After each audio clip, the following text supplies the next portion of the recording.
आप ये नहीं है कि आप सारा टाइम ये आप अपने बंगले पे बैठे रहेंगे, पूल में चिल करेंगे या फिर रॉयल एंट्री वीडियोस बनाते रहेंगे. That is a very I would have given around 100 mock tests of prelims. With in 5 minutes एक लड़का कहता है इतना इजी पेपर. उसी का नाम क्या है? No he is not in academy. Now you see the point. या 40 से 50 मैक्सिमम क्वेश्चन होते हैं जो आपको आते हैं, बाकी आप एक इंटेलिजेंट गेस वर्क ही कर रहे होते हैं. मैं किसी बात पे एग्री करता हूँ, किसी बात से वो करता हूँ. एक बहुत इंपॉर्टेंट पॉइंट ये थी कि आपके पास काफ़ी सारी स्ट्रैटेजीज होनी चाहिए. वो दोनों हाथ से लिख रहा है पेपर और वो देख के मेरा हार्ट बीट इंक्रीज हो रहा है कि यार ये क्या कर रहा है. एक साइड में डायग्राम बना रहा है, एक साइड में लिख रहा है. 3 इडियट्स में वायरस लिखता है ना जैसे. History is not my cup of T. तो आपकी सबसे लोएस्ट स्कोर्स कितने रहे एंड सबसे हाईएस्ट? ये मत पूछो, फर्स्ट अटेम्प्ट में बहुत कम थे. मतलब अब बता ही दीजिए. 16 मार्क्स भी आए हुए हैं मेरे मॉक में. देखो समवन हु सेड कि मैं लिख के देता हूँ, ये आगे जाकर गुंडा बनेगा. आपके बारे में बोला गया. जॉब करने के बाद भी कई लोग करते हैं crack and it is doable. मतलब लोगों का क्लैरिटी होता है, मेरा क्लैरिटी था नहीं टू बी ऑनेस्ट. तो मुझे ये नहीं देखना कि मुझे कौन सा क्वेश्चन अटेम्प्ट करना है, मुझे ये देखना है कि मुझे कौन से क्वेश्चन है, वो 8-10 क्वेश्चन कौन से होंगे जो मैं नहीं अटेम्प्ट करूँगा.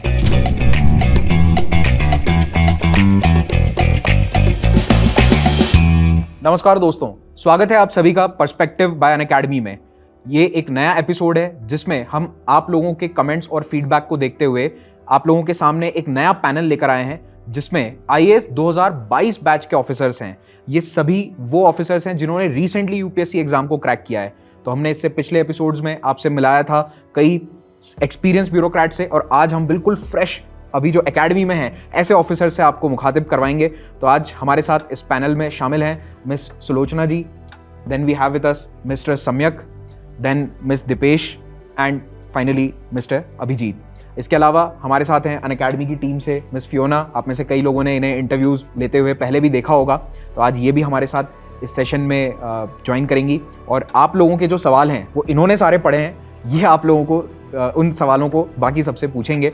और इस पूरे सेशन में हम जानने की ये कोशिश करेंगे कि इन्होंने रिसेंटली जो 2020-21 में पढ़ाई करके इस एग्ज़ाम को क्रैक किया है, किस तरह से किया, क्या उनका पर्सपेक्टिव रहा, एग्ज़ाम में क्या चुनौतियां थी, किस तरह से उन चुनौतियों से पार पाया गया, इनकी जर्नी कैसी रही. एंड वेरी आस्क्ड क्वेश्चन बहुत ज़्यादा पूछा जाता है कि एक्चुअली में लबासना में होता क्या है, क्या सिर्फ ट्रैक चलता है, भारत दर्शन चलता है, या पढ़ाई लिखाई भी होती है. तो ये सब आज इनसे हम जानने की कोशिश करेंगे. So let us begin with Fiona. तो सबसे पहले तो I am like super happy. मतलब एक रूम में आप सबके साथ बैठकर इतने सारे क्वेश्चंस और इतनी सारी फीडबैक हमें आ चुके हैं विद लर्नर्स. हमारी आप में से किन किन का हमारा इंटरव्यूज़ भी लाइव हो चुका है. एंड हर एस्पिरेंट इतना मोटिवेट होता है आप सबकी जर्नीज़ को देख के. That's the whole reason why we have come out with perspective. I think perspective सबसे ज़्यादा important होता है to understand one another, to also understand the perspective of everyone on different pointers. And I think आप लोग तो इसमें सबसे best हो. आप now that you'll be starting off your journeys अपने cadres में, I think this is one thing which is definitely going to be the most useful. तो उसी बात पे I just want to first start with the whole point of perspective. तो अगर मैं UPSC की पर्सपेक्टिव के बारे में ही बात करूँ, so what do you think? सबसे पहले मैं सुलोचना मैं आपसे स्टार्ट करना चाहूँगी. आपके अकॉर्डिंग अभी फ़िलहाल with the UPSC that you have already you given the examination, आपने उस जर्नी को कंप्लीट करके now you are going to get into service, what do you think now is your perspective about the exam? Fiona, I think I started this preparation of UPSC only. मैंने college के बाद बस एक UPSC का ही exam दिया है. तो इसके कुछ फैक्टर्स थे कि एक तो काफ़ी टाइम बाउंड प्रोसेस है, हमें पता है प्रीलिम्स कब होगा, 1 साल पहले वो अपना शेड्यूल निकाल देते. सेकंड थिंग, काफ़ी ट्रांसपेरेंट है, काफ़ी नॉन बायस्ड है, और जो सेट पैटर्न है उसकी वजह से इतने सारे जो भी टॉपर्स की वीडियोस हैं या फिर एजुकेटर्स हैं जिनसे हमें पता लग जाता है कि ये एग्ज़ाम का पैटर्न है, आपको ये सोर्सेज है, आपको ऐसे पढ़ना है, ऐसे आपको प्रीलिम्स क्रैक करना है, ऐसे मेंस के लिए जाना है और ऐसे इंटरव्यू के लिए जाना है. तो इस सब की वजह से काफ़ी एक ट्रांसपेरेंट सिस्टम हो जाता है और वो ज़्यादा मोटिवेट करता है कि हाँ हम इस एग्ज़ाम को दे सकते हैं, क्योंकि इसमें कम से कम हमारा एग्ज़ाम 1 साल में कंप्लीट हो जाएगा और उसके बाद पोस्टिंग्स आनी है, वो ट्रेनिंग कब होना है, और स्पेशली जो इसमें एक अश्योर्ड करियर प्रोग्रेशन होता है जो जॉब के बाद भी होता है. तो इसलिए मुझे लगता है कि exam I think of course India का वैसे भी बेस्ट एग्ज़ाम माना जाता है, चाहे ये टफेस्ट हो या फिर टाइम बाउंड हो, ट्रांसपेरेंट हो. तो I am really happy with this UPSC process. चलिए, तो transparency was the major take away जो मुझे लगा विद सुलोचना ऑल्सो, जो उनको लगा it's her perspective towards the examination. Coming to Abhijeet, अगर मैं आपसे पूछूं now with this journey of yours also now starting getting into the new journey of the service, आपके according what's the perspective of this entire examination for you? जब हम preparation start करते हैं उस time about UPSC, about the IAS service और about civil service in general एक we have a perspective, but once we clear this exam, मतलब I think Sulochana बहुत beautifully she has put forward exam का perspective. तो मैं just one step ahead बोलना चाहता हूँ कि once you clear this exam you come, मतलब you join the academy with a specific sort of image in mind. But जब हम आते हैं इधर उसके बाद things are very different. It's not a like it's बहुत चिल टाइप एटमॉस्फेयर नहीं होता है, काफ़ी रिगरस स्ट्रिक्ट एटमॉस्फेयर होता है, डिसिप्लिन बहुत सारा होता है. तो आई थिंक ये भी एक पर्सपेक्टिव है which people should keep in mind जब वो प्रिपेयर कर रहे हैं इस एग्ज़ाम के लिए. तो मैं यही बोलना चाहूँगा इस पर. Great. तो ट्रांसपेरेंसी, हार्ड वर्क एंड आपने भी दीपेश जैसे मतलब the point I was trying to make, ma'am just sorry to cut you off, is that hard work is not only limited कि यूपीएससी एग्जाम आपने प्रिपेयर कर लिया एंड खत्म हो गया, उसके बाद एक्चुअल हार्ड वर्क स्टार्ट होता है जो कि एकेडमी में हमारा कंटिन्यू हो रहा है अभी. मैंने सुना था इसके पहले, लाइक हम लोग जैसे जब आप लोग एंटर कर रहे थे हमें बताया जा रहा था कि it's been such a long day and रोज ऐसे ही होता है, there is a lot that you all need to complete. That's the journey after really clearing that exam. And एक बार जब आप एकेडमी पहुंच जाते हो, राइट, तो सम्यक आपका perspective on this transparency, hard work, continuation of the hard work. इसमें आप ये भी बताइएगा कि पहले और बाद में चेंज क्या है, Correct. Before services and after getting into the service. पहले मैं ज़्यादा सो पा रहा था अब थोड़ा नींद का है. बट हाँ, ये है कि हार्डवर्क ऐसा है ना कि हमको लगता है कि यूपीएससी में घुस गए उसके बाद हार्डवर्क नहीं है. उसके बाद चैलेंजेस डिफरेंट है, उसके बाद उसके बाद हार्डवर्क डिफरेंट टाइप का है. हाँ, आपको आपकी पर्सनल लाइफ में कभी कोई दिक्कत नहीं होगी. जो हमारा रिन्यूमरेशन है या जो गवर्नमेंट पैकेज वगैरह है, इतना अच्छे तरीके से they take care of it कि आपको अपने घर, गाड़ी या फिर कभी किसी भी मटीरियलिस्टिक थिंग के लिए आपको परेशान नहीं होना पड़ेगा. But that is because what you are handling, जो हम चीज़ हैंडल कर रहे हैं, जो चीज़ हम करने की कोशिश कर रहे हैं, जिस चीज़ को हम संभाल रहे हैं, वो अपने आप में इतनी बड़ी है, उसका मैग्नीट्यूड इतना बड़ा है और उसकी सीरियसनेस भी उतनी ज़्यादा है. तो जो हार्डवर्क है, अगेन अगर हमें स्कीम्स डिलीवर करनी है even in the districts, not just in the academy, जब हम एकेडमी से निकल के डिस्ट्रिक्ट्स में भी जाएंगे या फिर उसके बाद जब मिनिस्ट्रीज़ में जाएंगे, वो हार्डवर्क कंटिन्यू ही रहेगा. आप किसी भी एसडीएम डीएम से बात कर लीजिए, उनका कम से कम minimum working hours like 12 to 14 hours तो मिनिमम होंगे. एंड कोई ऑफ नहीं है. आप ये नहीं कह सकते आज संडे है तो मैं काम नहीं कर रहा, मैं, है ना. If you are a DM, you are 24/7 DM. और वो बात समझनी होगी कि आप ये नहीं है कि आप सारा टाइम ये आप अपने बंगले पे बैठे रहेंगे, पूल में चिल करेंगे या फिर रॉयल एंट्री वीडियोस बनाते रहेंगे. That is a very very small aspect of the job. The real job is actually policy implementation and policy making. तो वो आपको कहीं ना कहीं समझना है कि इसके बाद जो जर्नी है वो डिफरेंट टाइप की है. तो सामियत ने बहुत ही अच्छी एक पॉइंट यहाँ पे बताई that the remuneration and the entire way that it has already been planned so that आगे जाके you can just focus on your work. And ये सब सारी चीज़ें जो है like based on your remuneration, your package, your salary, these are things which become secondary because right now you need to focus on the service, right. तो इस पे actually I want to come back to you because मुझे पता है कि आपकी journey भी बहुत डिफिकल्ट रही है. And like when we talk about financial stability, I think that is one thing जो बहुत लोगों के लिए it's very very important, right sir. तो इसके आपका पर्सपेक्टिव क्या रहा था before you started preparing for the service and now what's your perspective on UPSC? मुझे ऐसा लगता है, मैं गांधी जी को कोट करूँगी कि there is sufficient on earth to everyone's need but not for anyone's greed. Same है इस सर्विस में. कई लोगों को लग सकता है कि जो हमारा पे है या फिर जो भी रिन्यूमरेशन है वो उतना भी वेल पेइंग नहीं है जितना प्राइवेट सेक्टर में या कहीं पर मार्केट में अदर जगह पर मिलता है. लेकिन मुझे ऐसा लगता है, वैसे मैं इस सर्विस में बहुत स्टार्ट में हूँ, अभी मेरी ट्रेनिंग ही चल रही है, पर जितने भी हमने सीनियर्स से बात की है उनसे एक ही चीज़ पता चला है कि इस सर्विस में काम करने के लिए बहुत है. आप किसी भी एरिया में जिसमें भी आपका इंटरेस्ट है उसमें आप काम कर सकते हैं. हेल्थ में, एजुकेशन में, सोशल सर्विस में, स्कीम्स के इम्प्लीमेंटेशन में, लेटर स्टेज में, पॉलिसी मेकिंग में भी.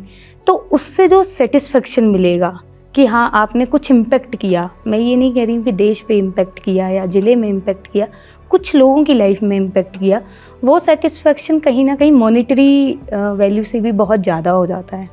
तो उस टर्म्स में आपको डिसाइड करना पड़ेगा कि आप अपनी हैप्पीनेस कहाँ ढूंढते हैं। कि आप फाइनेंसिस में अगर आप ढूंढते हैं कि आपको बहुत अच्छा एक फ्यूचर चाहिए, वेल सेटल्ड, बहुत अच्छा, तो आप फिर अदर प्राइवेट सेक्टर में भी जा सकते हैं, अदर चीज़ें देख सकते हैं। लेकिन अगर आपको सेटिस्फेक्शन इस चीज़ में मिलता है कि मैं लोगों के बीच में जाके काम करूं, उनसे जुड़ के काम करूं, उनके लिए काम करूं, तो this service is one of the best service, as solution also said. यही मेरा भी था। I did private job before joining this service, but this was the factor which pushed me for this. तो दोस्तों, इस बहुत ही इंटरेस्टिंग चर्चा के बीच में एक छोटा सा पॉज लेकर मैं आपको कुछ इंपॉर्टेंट इन्फॉर्मेशन देना चाहता हूं जो यूपीएससी एस्पिरेंट्स के लिए 2024 और 25 की जो तैयारी करने वाले हैं उनके लिए अत्यंत आवश्यक होगी। हम लेकर आ रहे हैं Pathfinder mains plus prelims batch. This batch is going to help you comprehensively prepare for UPSC. आपकी प्रीलिम से लेकर मेन से लेकर इंटरव्यू तक की पूरी तैयारी हम करवाएंगे और ये बैच केवल 7,999 रुपीज़ में अवेलेबल होगा। अब आप सोच रहे होंगे कि इतना लो कॉस्ट में बैच है, यहाँ पर कुछ ना कुछ तो सही नहीं लग रहा है। देखिए, इसमें सब कुछ सही है। हम ये लॉन्च कर रहे हैं क्योंकि हमारा एक नया इनिशिएटिव है जिसमें हम चाहते हैं कि जो हमारे कोर्सेज हैं, ऑनलाइन कोर्सेज, वो अभी तक हमने ऑफलाइन से 1/5 प्राइस पर अवेलेबल करवाए थे, पर वो प्राइस भी कुछ स्टूडेंट्स को लगता है कि अनअफोर्डेबल है, तो उनके लिए हम एक और लोअर प्राइस पॉइंट लेकर आ रहे हैं ताकि यूपीएससी की तैयारी के पहले किसी को ये ना सोचना पड़े कि मेरे पास पैसे नहीं है, मैं कैसे तैयारी करूँ। बहुत ही कम प्राइस में, परहैप्स इंडिया के अंदर लोएस्ट प्राइस है ये किसी भी यूपीएससी ऑनलाइन कोर्स का। उसमें आपको best quality, best educators and पूरा तैयारी till prelims, mains and interview सब कुछ मिलेगा। अब इसमें आपको बता देता हूं मैं स्टेप बाय स्टेप कि what is going to be the course, कैसे ये पढ़ाया जाएगा, किस तरह से हम इस कोर्स को कंडक्ट करेंगे। 1 जून 2023 को ये कोर्स स्टार्ट होने वाला है। इसके लिए आपको एनरोलमेंट अगर करना है तो अभी कर लीजिए क्योंकि अभी हमने इसका प्राइस 8,000 रखा है, but this is only for the first 1,500 students. उसके बाद में ये प्राइस थोड़ा सा इंक्रीज होगा, लेकिन अभी शुरुआत में एक अर्ली बर्ड ऑफर हमने रखा है, इसका आपको जल्द से जल्द फायदा उठाना है। कोर्स की स्टार्टिंग होने वाली है 1 जून से। इसमें आपको पढ़ाएंगे मैं और पाथफाइंडर के मेरे अन्य सदस्य साथी एजुकेटर्स। तो हमारी जो पाथफाइंडर की टीम है, आप देख रहे हैं, आपको कई सालों से हम पढ़ा रहे हैं ऑनलाइन यूट्यूब पर, और लाइव में भी हो सकता है आप उनमें से किसी टीचर से पढ़े हो, तो आपको वही टीम लाइव में पढ़ाने वाली है। It is going to be a fully live course. यहाँ पर कोई रिकॉर्डेड लेक्चर नहीं है, आपको सारे लेक्चर्स, सारी क्लासेस हम लाइव अवेलेबल कराएंगे। 900+ आवर्स की टीचिंग इसमें होने वाली है। लगभग 6 महीने कोर्स का ड्यूरेशन रहने वाला है। 6 महीने में ये पूरा बैच आपका समाप्त होगा। प्रीलिम्स और मेंस दोनों की तैयारी, पढ़ाई सब करवाई जाएगी। आफ्टर दैट जब आप प्रीलिम्स क्वालिफाई करते हैं, मेंस के लिए आपकी अलग से क्लासेस लगेंगी, मेंस के लिए आपकी हम अलग से हैंड होल्डिंग करेंगे, मेंस के लिए मेंटोरशिप प्रोग्राम अवेलेबल होगा ताकि आपको मेंस में कहीं भी ये महसूस ना हो कि अब हमारे साथ कोई नहीं है। तो अगर आप एक बार प्रीलिम्स क्वालिफाई कर जाते हैं, उसके बाद हम आपको पर्सनल मेंटोरशिप भी देंगे। साथ साथ में ये मेंटोरशिप प्रोग्राम इंटरव्यू तक भी आपके लिए जारी रहेगा। इंटरव्यू के लिए डैफ एनालिसिस होगा, जो बहुत इंपॉर्टेंट स्टेप है, उसे कई अभ्यर्थी नहीं करवाते हैं। डैफ एनालिसिस के साथ साथ इंटरव्यू के अंदर retired bureaucrats and recently selected officers दोनों के मिक्स पैनल से हम आपका इंटरव्यू भी करवाएंगे और इससे आपको यूपीएससी में अपना नाम फाइनल लिस्ट में देखने में मदद मिलेगी। तो देखिए, ये वाला जो ऑफर है इसका फायदा उठाइए। अभी 8,000 rupees is I think a very revolutionary price point, जो यूपीएससी के अंदर best quality and lowest price पर ये कोर्स अवेलेबल हम करवा रहे हैं। इसका उम्मीद करता हूँ कि 2025 के रिजल्ट में कई स्टूडेंट्स जो आज इस वीडियो को देख रहे हैं उनका नाम होगा। तो ये थी हमारी सारी जानकारी। अब हम फिर से अपने मेन कॉन्वर्जेशन पे पहुंच जाते हैं। तो आपने प्राइवेट जॉब का जैसे जिक्र किया, तो हमें पता है कि आपने, अभिजीत एंड दीपेश, आप दोनों ने जॉब छोड़कर प्रिपरेशन करी थी। तो ये फैसला कैसे लिया कि मुझे जॉब छोड़ना है? Because both of you were in a very well paying job, आप लोग प्राइवेट सेक्टर में अच्छा कर रहे थे। तो मैं चाहता हूँ कि पहले तो आप हमारे व्यूअर्स को ये भी बता दें कि आप कहाँ, मतलब किस बैकग्राउंड, कैसे जॉब में आए, कौन सी जॉब कर रहे थे, और व्हाट वाज द पॉइंट जहाँ पर आपने सोचा कि नहीं, अब ये जॉब छोड़कर तैयारी करनी है। तो सर, मैं एक इलेक्ट्रिकल इंजीनियर हूँ बाय डिग्री। तो आई पास आउट इन 2016 एंड उसके बाद 3.5 years मैंने टेक्सास इंस्ट्रूमेंट्स इन बैंगलोर वहाँ पे काम किया था। And TI was a very well paying, very good job, मतलब it's a very satisfying sort of job. लेकिन sir, through different circumstances, like for example my manager Mr. Prem Vadapalli, I am still very close to him, so he was into social service and all these things, so that sort of left an impact. So long story short, it was only ये join करने के बाद मुझे लगा कि there is something more that I can do, and मुझे समझ आया कि I'm good at a few things, for example managing people, managing things, and if I rather do it, I should do it for my country rather than for let's say a private foreign firm or private firm in general. तो that was one of the reasons जिसकी वजह से मैंने join तो किया। आपने college में कभी नहीं सोचा था कि सर कॉलेज में क्या जॉब ज्वाइन करने के 3 साल में मैंने कभी नहीं सोचा था वाओ कि I will do civil services. It was after that only that मेरे दिमाग में आया ये। राइट। तो एक ये भी एस्पिरेंट्स काफ़ी पूछते हैं कि हम कॉलेज में स्टार्ट कर दें, स्कूल में स्टार्ट कर दें, and we have an example over here कि जो जॉब करने के बाद भी कई लोग करते हैं crack, and it is doable. मतलब लोगों का क्लैरिटी होता है, मेरा क्लैरिटी था नहीं टू बी ऑनेस्ट कि क्या करना है। उस टाइम पे था, मुझे उस टाइम लग रहा था this is what I want to do, कि 2 साल जॉब करेंगे फिर एमएस करेंगे, यूएस में सेटल होंगे, ब्ला ब्ला ब्ला जो भी होता है। टेक्सास जाएंगे। हाँ टेक्सास जाएंगे, टेक्सास गया भी था 2 हफ्ते के लिए, वो अलग बात है, बट मतलब I had that clarity at that start, but until unless आप कुछ करते हो आपको पता नहीं चलता कि व्हाट इज मिसिंग। तो वो ज्वाइन करने के बाद, कुछ साल करने के बाद ही आई थिंक सर ये एक बहुत ही अच्छी पॉइंट आपने बताई, बिकॉज बहुत सारे एस्पिरेंट्स होते हैं who even write to us about this that you know अभी फ़िलहाल मेरे पास कोई क्लैरिटी नहीं है, आप बता दो हमें क्या करना चाहिए, क्लैरिटी नहीं है, क्लैरिटी नहीं है, क्लैरिटी नहीं है बोल कर ही आई थिंक वो बहुत परेशान रहते हैं, and that takes away a lot of their time and their mental space where they are just thinking कि अच्छा मेरे पास तो क्लैरिटी नहीं है। I think that's a very great example that Abhijit ने अभी बात share जस्ट किया। मैं इस पे बताना चाहता हूँ, क्लैरिटी नहीं है। I think it's perfectly all right not to have clarity और नॉट टू नो उस टाइम पे कि क्या करना चाहिए, क्योंकि this journey is very strange and very weird. मैं 2018 और 19 attempt I could not clear prelims. After that I left my job, so I was at a stage in life I didn't have a job, I had failed 2 times in this exam, 3rd attempt also I failed, but that I got to know later. तो clarity उस time नहीं था मेरा, but I kept on going. So it's also about keeping, मतलब struggling on not to give up, वो भी बहुत important है। क्लैरिटी नहीं होना तो I would totally agree with you, sorry to cut you off. हाँ fine, I was done. मैंने साइंस किया, मैंने 12th किया साइंस बैकग्राउंड से, and then I actually took up admission in engineering college Pune में, बट मुझे मज़ा नहीं आया, and I thought engineering is not cut out for me, and I am not cut out for engineering rather. तो फिर मैंने engineering छोड़ी पुणे से एंड ड्रॉप आउट किया। उस समय मुझे नहीं पता था कि मुझे आगे क्या करना है क्या नहीं करना है। I just forgot my heart and I just took up literature, so I did my graduation in literature. Why doing literature, तो मुझे समझ में आया कि यार जर्नलिज्म एक अच्छा फील्ड हो सकता है, बिकॉज न्यूज़पेपर वगैरह मैं काफ़ी पढ़ रहा था। Then I started doing journalism. अब मैं IIMC में था, वो JNU के कैंपस के जस्ट साथ में ही लगता है, तो I went to JNU and I was fascinated with the campus guys there and the courses that were being offered. तो मुझे लगा कि इंटरनेशनल रिलेशंस करना चाहिए JNU से, मैं JNU चला गया and I just forgot my heart, I just forgot my passion. जो मुझे सही लग रहा था मैंने वो किया। JNU में जाने के बाद मुझे रियलाइज हुआ कि मैं real calling is actually civil services, कि मुझे कहीं ना कहीं एक IAS ऑफिसर बनना है, I want to do something for the country, for the nation. तो वहाँ पे आके मैंने एक्चुअली प्रिपरेशन स्टार्ट करी है। So it's completely okay to not have clarity in the beginning, you just keep walking.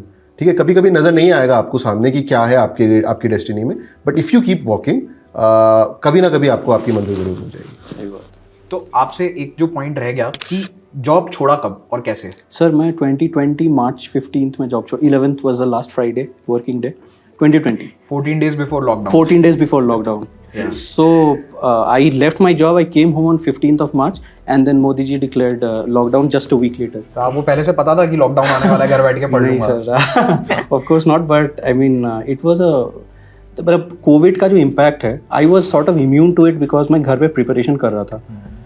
तो या मास्टर स्ट्रोक हो गया है तो आपका। हाँ, but I mean it should not have come at that cost. I mean of course. If I had a chance to change then obviously I would not have wanted Covid, But for you it worked out. yes, I think- fortunately or unfortunately that way. हमारे batch में maximum लोगों के साथ यही है कि corona में ही सबने प्रिपरेशन करी है, सबका 2nd 3rd अटेम्प्ट है, एंड सब लोगों ने कहीं ना कहीं जो अपना पीक प्रिपरेशन है, जो बेस्ट प्रिपरेशन है, वो कोरोना के टाइम पे अपने घर पे बैठ के करी है। सो ऑफ कोर्स जो कि उन्होंने कहा कि ऐसा ना होता तो बेहतर होता, बट अब हुआ, हमारे लिए कुछ अच्छा हो गया। दीपेश जी, आपने क्या सोच के जॉब छोड़ी थी? मुझे एक चीज़ का बहुत क्लैरिटी था कि मैं इस जॉब में नहीं रह सकती। मुझे नहीं पता कि मैं आगे क्या करना चाहती हूँ, बट मुझे ये पता था कि मुझे यहाँ नहीं रहना है। हमारे दर्शकों को ये भी बता दीजिए कि क्या जॉब थी। हाँ, मैं सिविल इंजीनियर हूँ। मैंने M.Tech भी किया है स्ट्रक्चरल इंजीनियरिंग में। फिर सिविल सॉफ्टवेयर का ही एक कंपनी था मिडास करके, साउथ कोरिया का, मैं वहाँ पर काम कर रही थी। तो बहुत अच्छा काम था, मुझे इनिशियली सीखने को मिलता है तो ऑब्वियसली इंटरेस्टिंग होता है। बट जब मैंने सीनियर्स को देखा, अपने सीनियर्स जो कंपनी में होते हैं, उनको लगा कि मैं आफ्टर 10 ईयर्स और 15 ईयर्स इस जगह नहीं होना चाहती हूँ। आप अपने अकॉर्डिंग कुछ भी डिसाइड कर सकते हैं। तो वो एक पॉइंट था कि मुझे यहाँ नहीं रहना है, मैं कहीं और जा सकती हूँ। ये डिसाइडेड नहीं था कि मैं किस फील्ड में जाऊँगी। एंड यूपीएससी के बारे में बहुत सारे मिथ्स भी हैं, या सच है नहीं बताई, कि बहुत टफ एग्ज़ाम है, बहुत ही सिलेक्टिव लोग, बहुत ही अच्छे बैकग्राउंड के लोग इसको एग्ज़ाम को क्लियर कर पाते हैं। तो मैं क्योंकि इतने स्ट्रॉन्ग बैकग्राउंड से हूँ भी नहीं, तो मैंने कभी इतना सोचा नहीं था इसके बारे में। लेकिन फिर जब सेम कोविड हुआ, कोविड में आप कंप्लीटली घर पे बैठे हुए हैं, आपके पास कुछ नहीं है करने के लिए, जिनकी फैमिलीज़ में प्रॉब्लम हुई वो हुई, लेकिन आई वॉज लकी कि नहीं था इतना। तब फिर लगा कि यूपीएससी का प्रिपेयर करते हैं। एंड यूपीएससी का प्रिपरेशन ऐसा है कि इसमें नॉलेज भी बहुत बढ़ता है। मतलब एग्ज़ाम क्लियर करना एक बात की बात है, पर आप अवेयर भी हो जाते हो बहुत सारी चीज़ों के। तो मैंने उसी पॉइंट से इसका स्टार्ट करना चालू किया और मुझे बहुत अच्छा लगा। इसका कंटेंट यूपीएससी का काफ़ी अच्छा है, तो वो पढ़ के फिर मैंने तैयारी शुरू इस की। पे एक्चुअली मेरे पास एक क्वेश्चन था, क्योंकि इसके पहले जब मैं आप सब आ रहे थे उस वक्त मैं आप लोगों के बारे में भी थोड़ा पढ़ रही थी, तो मैंने देखा कि आप आईआईटी से हो, राइट? तो बहुत लोगों के लिए लाइक आईआईटी में जाना भी बहुत बड़ा सपना है, राइट? हमारे पास बहुत बच्चे हैं जो आईआईटी की तैयारी करते रहते हैं ऑल्सो। तो एक पॉइंट के बाद एक बार जब आईआईटी में चले जाते हैं एंड आईआईटी के बाद you and up getting a job, you're a well settled job, तो उस वक्त ये डिसीजन लेना कि अच्छा अब मैं ये छोड़कर अब I will start preparing for civil services, तो वो जो डिसीजन होता है बहुत लोग शायद लेना भी चाहते हैं पर बहुत डरते हैं इससे, और बहुत लोगों को समझ ही नहीं आता है कि ये डिसीजन हम कैसे लें या कब लें। तो उसके लिए अगर आप थोड़ा सा बता सको, how did you come to that? क्योंकि आपने कहा आप बहुत श्योर थे, you don't want to be there, तो वो श्योरिटी कैसे आई? मैम मैं इसमें एक तो अपने पेरेंट्स को हार्टली थैंक्स बोलना चाहूँगी। जो इसमें सबसे बड़ा सपोर्ट ही आपके पेरेंट्स का होता है, क्योंकि ये प्रिपरेशन ऐसा है, यूपीएससी नहीं, आजकल कोई भी कॉम्पिटिटिव एग्ज़ाम ले लीजिए, किसी भी एग्ज़ाम में ले लीजिए, अनसर्टेनिटी बहुत ज़्यादा है, कंपटीशन बहुत ज़्यादा बढ़ गया है। तो उस टाइम पे आपको चाहिए होता है कि आपके पेरेंट्स आपके साइड में हमेशा खड़े रहें। वो कभी आपको ये ना बोलें कि बेटा तूने क्यों जॉब छोड़ा। एंड मेरी मॉम, स्पेशली मेरी मॉम, मैं जब उनको बोली थी कि मुझे जॉब छोड़ना है मम्मी आप बताइए, तो उन्होंने क्लियर बोला कि हम तुझे कभी ये नहीं कहेंगे कि तू क्यों जॉब छोड़ रही है, जो तुझे करना है वो क्लियर करें। तो मैं हर एस्पिरेंट को यही बोलूँगी कि अपने ड्रीम्स का या फिर अपनी इच्छाओं को खुल के घर वालों को बताएं। कई बार हम अपने आप में ही उलझते रहते हैं और अपने पेरेंट्स को नहीं बताते हैं या उनसे राय नहीं लेते हैं, ये ना करें। पेरेंट्स आपके बहुत अच्छे फ्रेंड्स होते हैं, हम उनको बहुत बार अंडर एस्टिमेट करते हैं कि वो क्या बताएंगे, वो हमसे एक जनरेशन पीछे हैं। ऐसा नहीं होता, वो बहुत अच्छे से अपना हमको समझते हैं कि हमें क्या चाहिए। एक तो वो है, और दूसरा कि मतलब हाउ यू वर सर्टेन कि आपको ये जॉब नहीं करनी है। तो सर्टेन ये था कि मेरी जॉब में पर्टिकुलरली इतना कोई थ्रिल नहीं था। थ्रिल इन द सेंस कि मैं डेली एवरीडे 9 to 5 की वो कंटिन्यूस जॉब कर रही हूँ। इनिशियल 1 साल मुझे बहुत मज़ा आया क्योंकि 4 तरीके के सॉफ्टवेयर मुझे सीखने थे, टाइम लग गया तो उस अकॉर्डिंग चला गया। पर मैं जब एक बार वो सॉफ्टवेयर सीख गई, वो ट्रिक सीख गई, अब आगे क्या करूँ? आगे there was not much learning in that job. मैं पैसा कमा रही थी, I was having a good life style also, but सीखने को नहीं था। और जब सीखने का नहीं होता है तो आपको स्टेगनेंसी लगने लगती है। तो और सिविल सर्विसेज मुझे लगता है एक ऐसा जॉब है जो कभी आपको बोर नहीं होने देगा, तो इसलिए। तो यहाँ पे एक चीज़ हमारे ज़्यादातर इंजीनियर फ्रेंड्स जो हैं उन्हीं के सामने ये डिलेमा ज़्यादा रहता है, मैंने देखा है। Because most of the other people they can either work and study, but engineers के साथ जो मेरा ऑब्जर्वेशन है एज अ टीचर, कई स्टूडेंट्स मैसेज करते हैं, many of them are engineers, कि सर जॉब छोड़ दें, तैयारी करें, कैसे करें। तो आई होप इस पर काफ़ी क्लैरिटी आप दोनों से मिल गई होगी। और इससे जो आपने बताया कि 2020-21 में आप लोगों के बैच के ज़्यादातर लोगों ने पढ़ाई करी थी, because since these people gave there exam in 2021, तो 20 वाला टाइम पीरियड एकदम पीक तैयारी का था। कभी डर लगता था कि कोरोना के कारण एग्जाम ही नहीं हुआ तो क्या होगा दुनिया, क्योंकि 2020 में एक टाइम था जब लग रहा था कि the world will shut down, है ना? आप लोगों को बिल्कुल ना लग रहा हो, जैसे मुझे तो लग रहा था कई दिनों तक कि like society as we know it won't exist. Specially जब 2-3 बार एक्सटेंड हुआ ना इसका लॉकडाउन का, तब मुझे लगा यार ये तो कुछ सीरियस मामला है, बहुत सीरियस मामला है। तो उसमें प्रेशर किस तरह का था आप लोगों पे, सब पे? आई थिंक वो पर्सन टू पर्सन डिफर करेगा। आप अपना एक्सपीरियंस शेयर कीजिए। सो आई वॉज प्रिपेयरिंग, मेरा 2020 का अटैम्प्ट था, वो ट्राई बॉल थी कि मुझे पता था कि जो मेरा फर्स्ट सीरियस अटैम्प्ट होगा 2021 का ही होगा। मैंने मार्च 2020 में लॉकडाउन रख दिया, same time as Abhijeet started, same time even I started preparing for UPSC. And 2020 का अटैम्प्ट मैंने बस दिया था कि एक बार देखते हैं कैसा होता है माहौल, एंड प्रीलिम्स में ही रह गया था। बट 2021 में I was preparing in April, towards April and I realised कि अगर ये उस समय शायद मई एंड में था या जून 5 को था, ऐसा कुछ तो था। इट गॉट पोस्टपोन्ड टिल अक्टूबर। तो उस समय मुझे रियलाइज हुआ कि शायद मैं प्रीलिम्स तो निकालूंगा, बट इतना वो प्रिपरेशन नहीं है कि इस साल मैं मेंस निकाल पाऊंगा। अगर 2-3 महीने और मिल जाएंगे तो मैं शायद मेंस की अच्छी तैयारी करके प्रीलिम्स और मेंस दोनों निकालूंगा। तो fortunately again for me again but rest for the world, corona lockdown extend हो गया एंड जो एग्ज़ाम था वो शिफ्ट होकर अक्टूबर में चला गया। उस वजह से वो जो 3-4 महीनों का पीरियड मिला मेरे को बीच में, वो मेरे लिए बहुत ही ज़्यादा वैल्यूएबल था। जो मेरे मेंस में अच्छे मार्क्स आए वो कहीं ना कहीं उन्हीं महीनों की देन थी, बिकॉज आई रियलाइज्ड कि ये गॉड सेंट अपॉर्चुनिटी है मेरे लिए, इसको मेरे को स्क्वांडर अवे नहीं करना है। तो वो मेरे लिए तो बेनिफिशियल ही रहा कि अगर आगे एग्ज़ाम की डेट आगे पुश हुई तो। एग्जैक्ट सेम स्टोरी ये वाला जो गॉड सेंट अपॉर्चुनिटी वाला लगा मुझे कि अच्छा, इतना सैडनेस में if I am getting this opportunity then I dare not misuse it और let go of it. Even मेरा तो ऑप्शनल भी कंप्लीट नहीं हुआ था, तो जब डेट एक्सटेंड हुई तो मैंने उस टाइम पीरियड को इसी में यूज़ किया कि ऑप्शनल कंप्लीट हो गया, इसीलिए I am here today. I think एक और चीज़ जो रह गई आपकी बैक स्टोरी, बिकॉज हमने थोड़ी तो आपकी भी तीनों की बैक स्टोरी जान ली थी। तो सर आपका क्वेश्चन रह गया है सुलोचना जी आपके लिए, व्हाट वाज, आप थोड़ा तैयारी का वैसे बता दीजिए कि आपकी graduation and how did you start preparing and then will come to the. So I belong to Sawai Madhopur Rajasthan, वहीं से मैंने स्कूलिंग कंप्लीट की और उसके बाद पेरेंट्स का ड्रीम था कि मैं डॉक्टर बनूँ, नीट, तो मैंने उनके लिए नीट दिया भी। और जैसा दीपेश ने कहा कि पेरेंट्स को से बात करो, दे विल अंडरस्टैंड यू, तो नीट फॉर्चुनेटली अनफॉर्चुनेटली क्लियर हो गया। और फिर मुझे समझ आया कि मुझे MBBS नहीं करना है, 5.5 years तो मैं नहीं दे सकती, और तब भी आप बस UG कंप्लीट कर पाते हो, कोई स्पेशलाइजेशन नहीं है।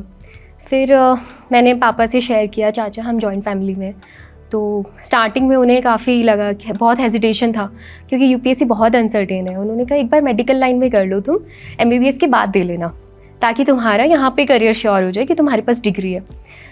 लेकिन फिर मैंने कहा ये 5.5 मैं नहीं दूंगी, इतने में तो मैं 3 साल में ग्रेजुएशन करके फिर अटेम्प्ट देके और आई बी एन IAS ऑफिसर। अच्छा, और मेरे पास 12th के बाद ही यह हो गया ना कि मुझे IAS ही बनना है ड्यूरिंग दैट हाँ। टाइम? ओके, तब तक ये था। और MBBS क्विट करने के लिए आपको एक अच्छा रीज़न भी देना पड़ेगा पेरेंट्स को, फैमिली को, ताकि वो समझे। बट स्टिल हाँ, मेरी मम्मा तो इस सपोर्ट में नहीं थी, और शायद मदर्स को ज़्यादा कंसर्न होती है डॉटर्स की कि क्या करेंगे, और फिर कि तुम्हारी टाइम पे शादी भी करनी है ऐसा करके तो उनका ये था कि तुम MBBS कर लो। लेकिन मैंने वो ड्रॉप कर दिया था। उसके बाद मैं DU आ गई थी। DU मैंने मिरांडा हाउस से BSc बॉटनी ऑनर्स किया है। और फिर ग्रेजुएशन जब कंप्लीट हुआ तो हमारा जो फेयरवेल वाला ईयर था वो हमारा कोविड ईयर जो 2020 था, कोई फेयरवेल कुछ भी नहीं हुआ सीधा घर पे आ गए लॉकडाउन में। और उस टाइम पे मैंने प्रिपरेशन स्टार्ट की। दैट टाइम आई वाज 20, तो आई वाज वेटिंग कि 1 साल और एज के लिए जो इसके पैरामीटर्स होते हैं, और फिर 1 साल वहाँ से प्रिपरेशन करके उसके बाद मैंने अटैम्प्ट दिया। और उस टाइम पे मेरा ऑप्शनल कंप्लीट नहीं हुआ था, तो फिर जब मेरा ये डेट एक्सटेंड हुई जून से अक्टूबर, तो उस टाइम पीरियड को मैंने मोस्टली ऑप्शनल कंप्लीट करने के लिए यूटिलाइज़ किया। And what was your optional? मैंने सोशियोलॉजी चेंज किया था, इसलिए मुझे वापस पढ़ना था वो, उसमें काफ़ी टाइम लगा था।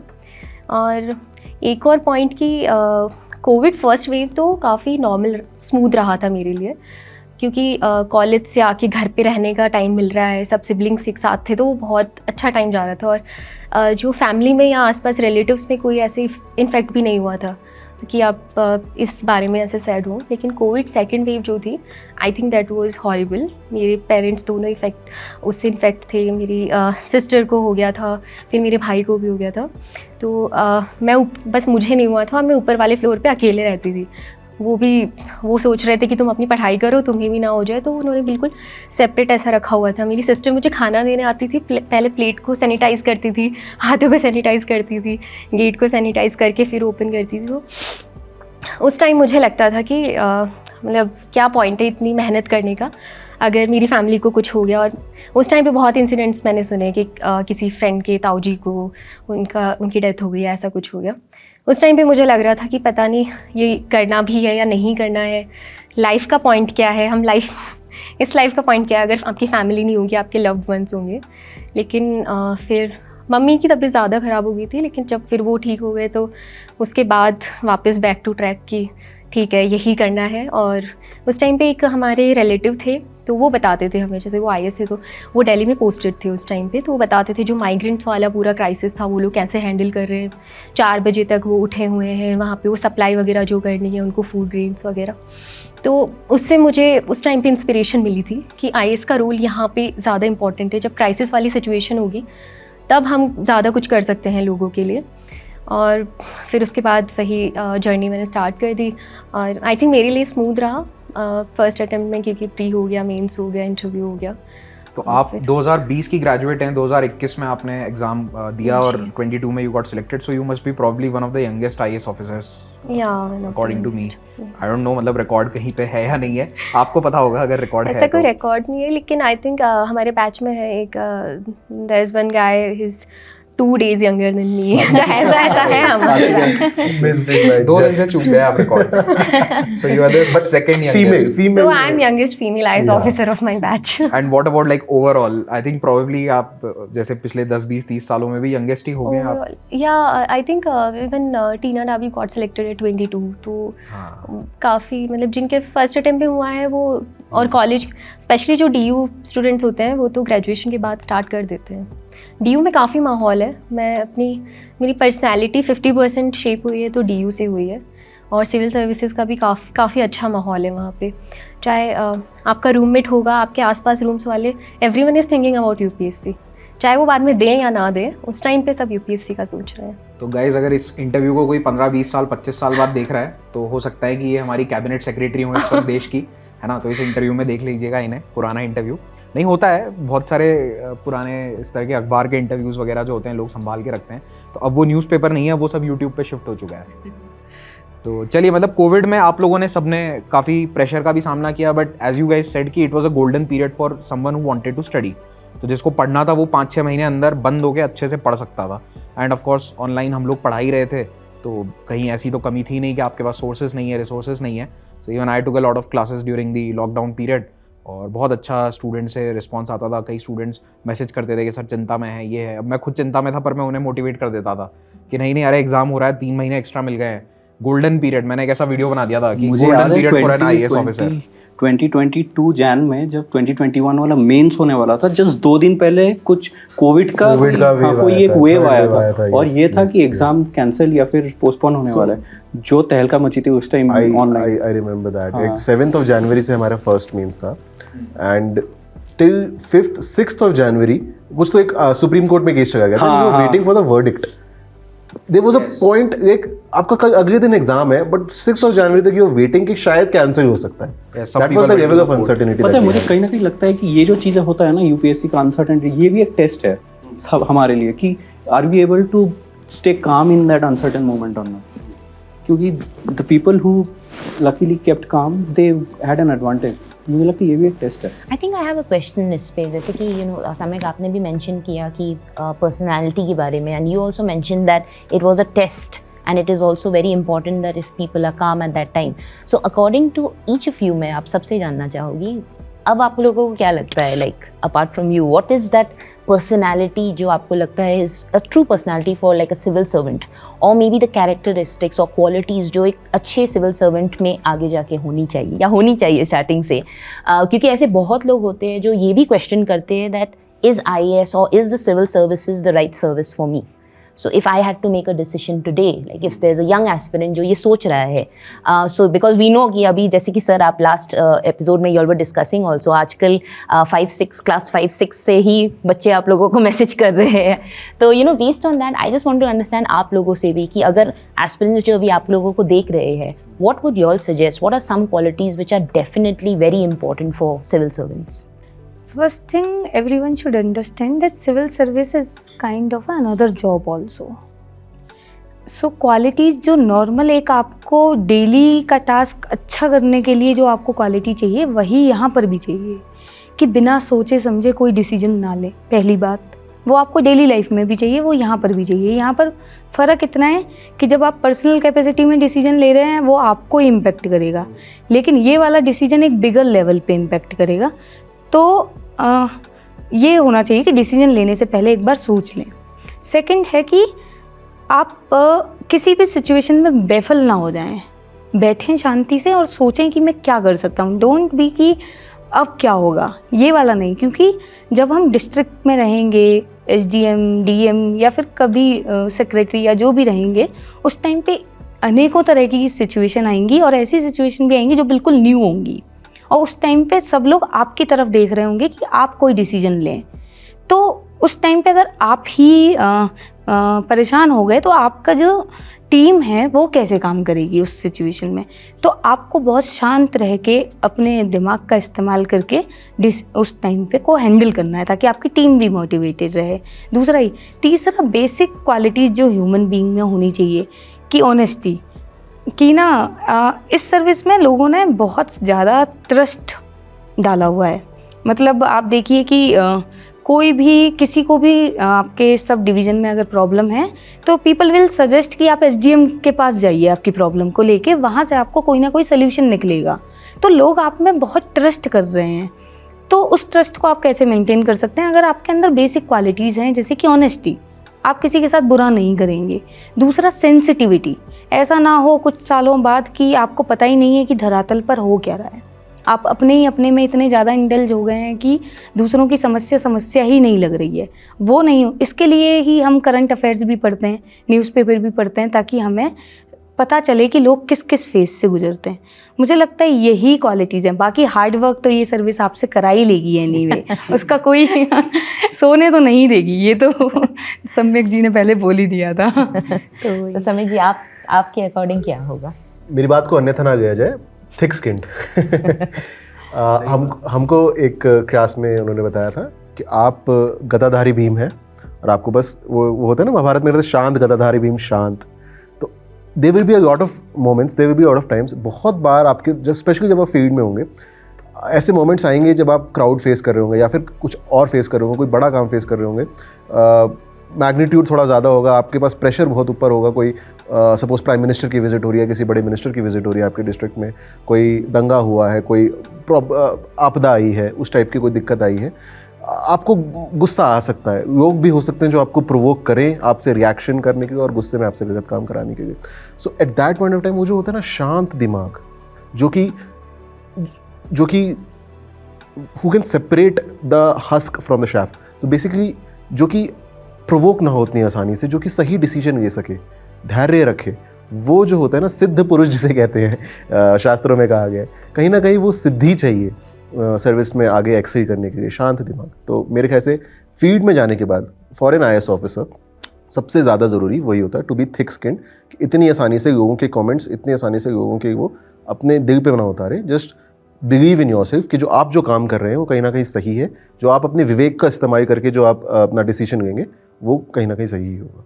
तो इसी पॉइंट पे मैं आप लोगों से एक बात पूछना चाहता हूँ, जैसे तैयारी के समय भी ये वाला थिक स्किन वाला बहुत फैक्टर ज़रूरी है। You need to be thick skin even during preparation. कोई कहेगा कि आपका सिलेक्शन नहीं होगा, तुम क्या IAS बनोगे, बेटा कोई और नौकरी कर लो, थोड़ा कुछ और जॉब देख लो, फिर IAS कर लेना। इस तरह के कमेंट्स आप लोगों ने फेस किए अपनी प्रिपरेशन के दौरान? इंजीनियरिंग नहीं हुई जिससे जो इंजीनियरिंग छोड़ करके आ गया उसको, और उसके बाद हमारी मिडिल क्लास फैमिलीज ऐसी होती है ना कि या तो आप 12th के बाद साइंस इंजीनियरिंग करो या मेडिकल करो या ज़्यादा से ज़्यादा CA करो।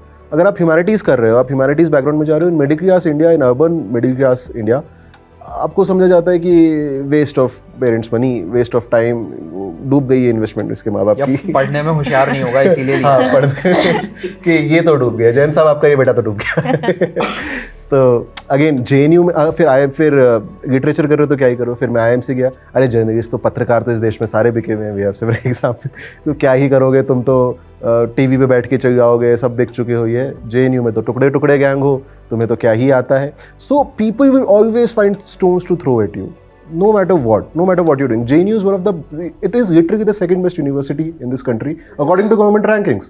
But वो बात किसी को पता नहीं होगी, लोगों को बस वो 2-4 इंसिडेंट्स पता है, and they will think there was someone who said कि मैं लिख के देता हूँ ये आगे जाके गुंडा बनेगा। आपके बारे में बोला गया मैं लिख के देता हूँ ये आगे जाके गुंडा बनेगा। लिखवा लेते ना उससे, आज दिखा देंगे।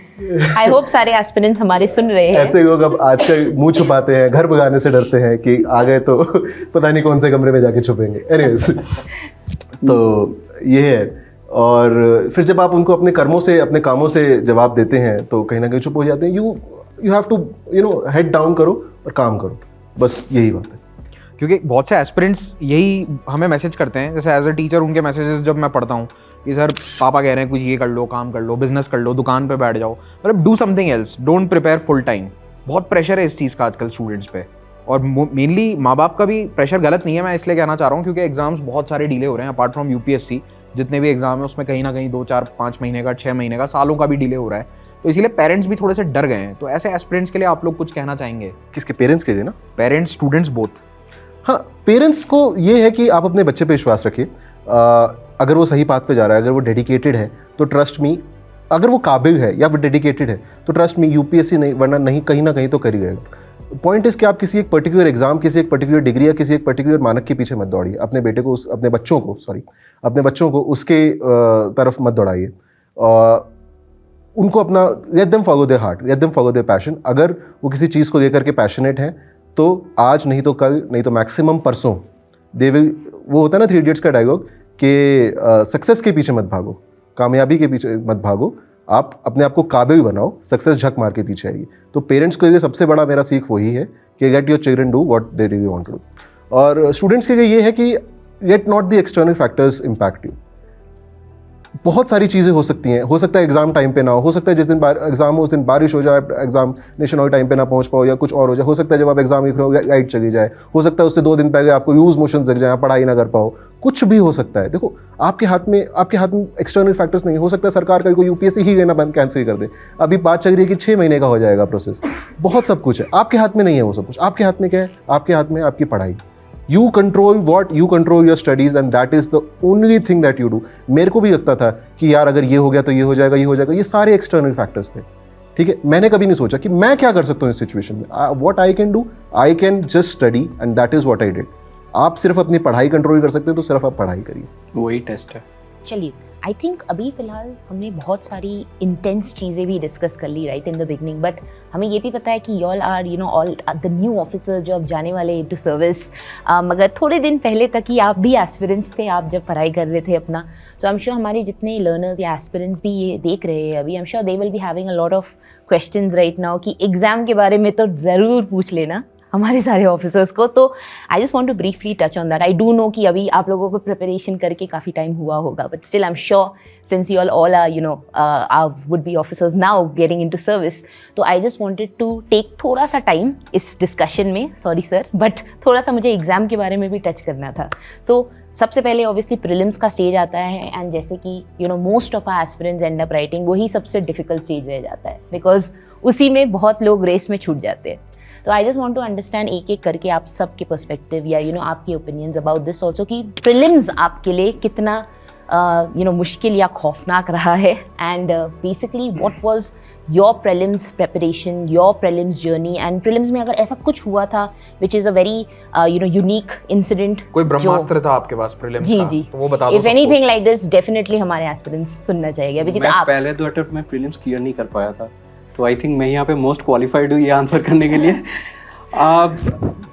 मुझे बेसिकली ये रियलाइज़ हुआ कि कोई ब्रह्मास्त्र नहीं होता है प्रीलिम्स क्लियर करने के लिए। It is basic revision and practice, जो विच इज़ वेरी क्लीशेड कि सब बोलते हैं रिवाइज करो, प्रैक्टिस करो, लेकिन ये क्लीशेड है for a reason, because it works.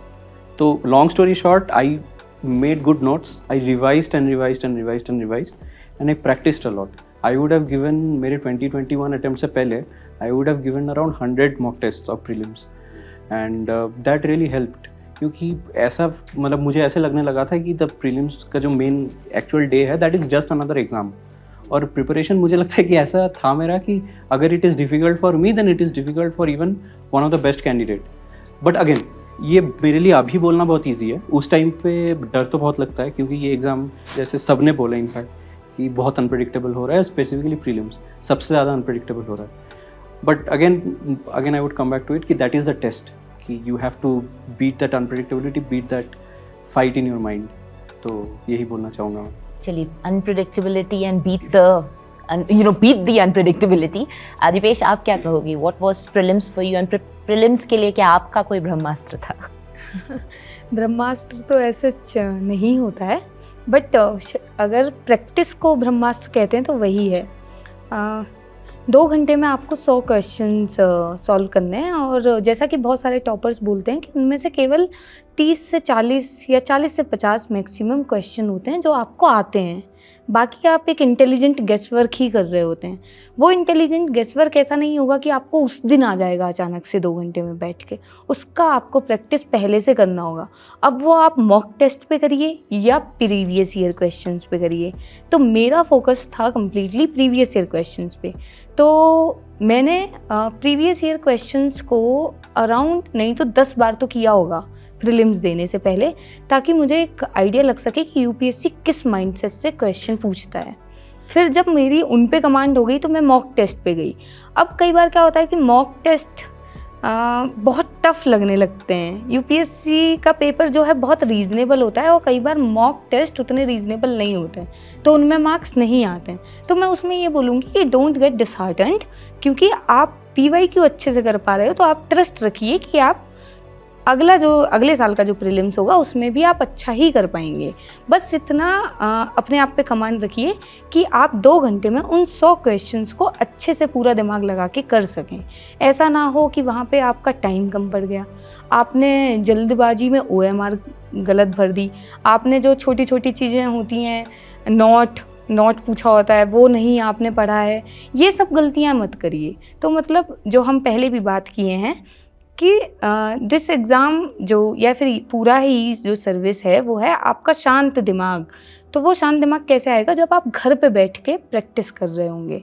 तो नंबर आप अपने अकॉर्डिंग देख लीजिए कि आपको कितने नंबर ऑफ मॉक टेस्ट में वो कंफर्ट आ जा रहा है, उतना लगा के आप प्रीलिम्स पूरे कॉन्फिडेंस के साथ देने जाइए। तो आपने 100 मॉक टेस्ट दिए और आपने 10 ईयर के पेपर्स को अच्छे से सॉल्व किया। तो ये आप दोनों का ब्रह्मास्त्र था।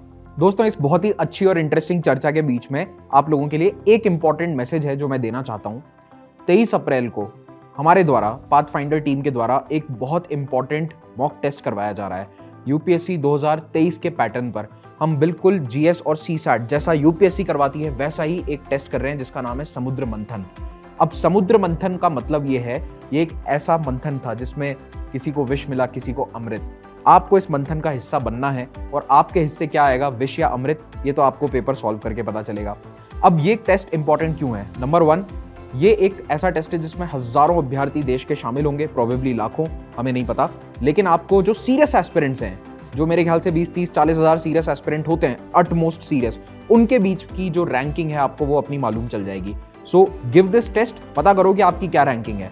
ये उनके लिए जो 2023 का एग्जाम दे रहे हैं और जो 2024 और 25 की तैयारी कर रहे हैं, जिन्होंने प्रोबेबली अभी स्टार्ट किया है पढ़ना या फिर पढ़ना स्टार्ट नहीं भी किया है, उनको भी मैं सजेस्ट करूंगा कि इस टेस्ट में एनरोल करो और इस टेस्ट को दो।